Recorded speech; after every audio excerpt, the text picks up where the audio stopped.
Nintendo Switch 2 was the best-selling hardware platform across units and dollars for both March and 2026 year to date, with PlayStation 5 ranking second across both measures and time periods. We were told that the PS5 was raping the Switch 2 in sales, that Sony was stealing all of its games, that all the kids wanted to play on PlayStation. Ignore those sold out games, ignore all the releases, ignore the 15 million units sold for Mario Kart World, ignore all of these signs that the Switch 2 is doing well. And this goes into what I've been saying for a long time, is that basically all the numbers you hear regarding PlayStation sales numbers are completely fake, because we saw unanimously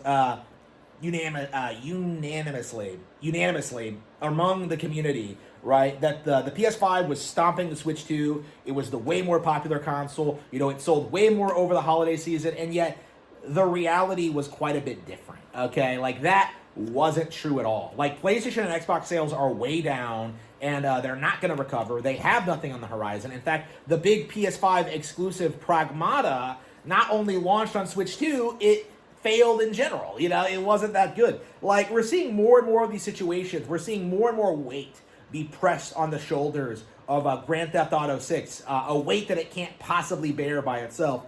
And all the while, we're seeing Nintendo just casually just release hit after hit after hit. Whether it's Mario Tennis or Pokepedia or, Tamagotchi Life. What we're seeing is just endless success after success after success. The reality of this situation is that the industry at large will not admit that Nintendo is winning. They are going to bend over backwards and do everything they possibly can to pretend that the Switch 2 is not successful, that it's not this the fastest selling hardware ever made, that it's not dominating the sales charts, that it doesn't have the best software, that it's not selling the most amount of software. They're just going to keep doing this thing where they keep trying to tell you that, oh yes, Capcom, they're someday going to make PC their primary platform, and then you look at the actual numbers and you can see that Switch is doing